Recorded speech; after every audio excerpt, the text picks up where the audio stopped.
আসসালামু আলাইকুম ওয়া রাহমাতুল্লাহি ওয়া বারাকাতুহু। আপনারা সবাই কেমন আছেন?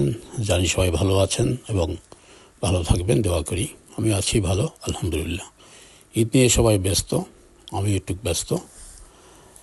ঈদের নামাজের শেষে আমার প্রিন্সেস এবং তার সহকর্মীদের সাথে খুব আনন্দ কাটাচ্ছিল ওই সময়টুকু। এদিক ওদিক ঘুরছিল, এদিক থেকে সেখানে, সেখান থেকে ওখানে। সেভাবে যেভাবে ছোটোবেলা আমরা এদিক থেকে ওদিক গিয়েছিলাম, ঠিক সেভাবে তারাও ঘুরতেছিল, খুব মজা করেছিল আর কি।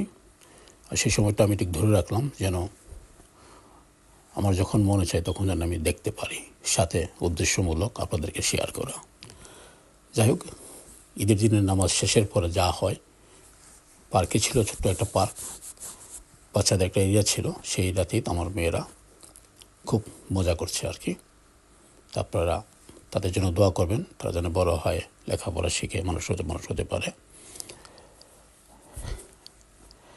তাদের আনন্দটা দেখছিলাম আর ভিডিও করতেছি আর কি, আপনাদেরকে শেয়ার করার উদ্দেশ্যে। তো সবাই ভালো থাকবেন, দেখুন এই ভিডিওটি, আশা করি সবার কাছে ভালো লাগবে। তো সবাইকে জানাচ্ছি আবারও আমি ঈদ মুবারক। এবং এটাই ছিল লাস্ট পর্ব, ঈদের মাটিতে, ঈদের দিনের শেষ পর্ব। তারপর আসবো অন্যরকম ব্লগ নিয়ে আপনাদের সামনে হাজির হব। এখন বিভিন্ন জায়গায় বিভিন্ন রকম ফুল ফুটতেছে, সেগুলো নিয়ে হাজির হয়ে যাবে ইনশাল্লাহ। দেখাবো, আপনারা শুধু দেখবেন আর দেখবেন আর অবাক হবেন। কারণ ফুলকে আমি অনেক ভালোবাসি, তাই ফুল নিয়ে সবসময় আমি লেগেই থাকি ফুলের পিছনে আর কি। কোথায় কী হচ্ছে, কোথায় কী আছে না আছে, এগুলি আমি নিজেও দেখি এবং আপনাদের সবাইকে দেখার একটা সুযোগ করে দেই আমি আমার স্মৃতিগুলোকে জড়িয়ে আর কি। যাই হোক, তাদের সাথে আমি আছি, ঘুরতেছি। আপনারা আমার সাথে থাকবেন আশা করি এবং দেখবেন, এবং তাদের জন্য দোয়ার আবেদন রইল। দোয়া অবশ্যই আপনারা করবেন যেন তারা লেখাপড়া শিখে ভালো মনের, বড় মনের মানুষ হতে পারে। সাথে থাকবেন, কোথাও যাবেন না, দেখতে থাকুন। এই পর্বটি সবার কাছে ভালো লাগবে।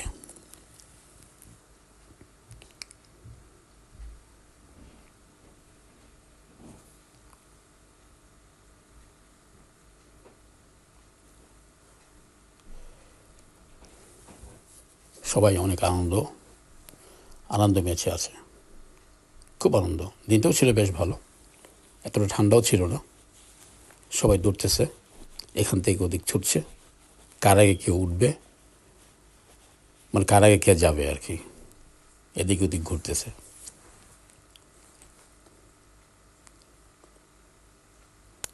যদিও আমার প্রিন্সেস একা থাকো, সাহস করতো না, কারণ সে একটু ভয় পায়। তাদের সাথে কিন্তু ঠিকই সে যাচ্ছে, তাদের সাথে তাল মিলিয়ে। ওইটাই আমি দেখে অবাক হলাম আর কি। আমিও তাকে বাধা দেই নাই, কারণ আমি চাই সেগুলো করুক, করলে একটু সাহস বাড়বে, ভালো লাগবে। নেক্সটে যদি সে একাও আসে, সেগুলো চড়তে ভয় পাবে না আর কি। আজকে তার ভয়টা ভেঙে যাবে আর কি, সেজন্য আমি তাকে কিছু বলছি না।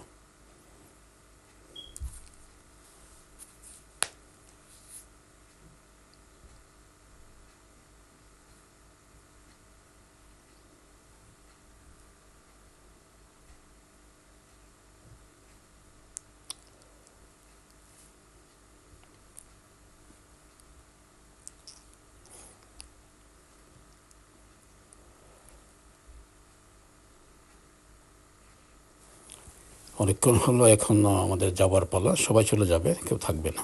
তা আপনারা সবাই ভালো থাকবেন। আবার আপনাদেরকে জানাচ্ছি ঈদ মোবারক। এতক্ষণ সাথে থাকার জন্য আপনাদের সবাইকে ধন্যবাদ। আল্লাহ হাফেজ, আসসালামু আলাইকুম ওয়া রাহমাতুল্লাহি ওয়া বারাকাতুহু। ঈদ মোবারক।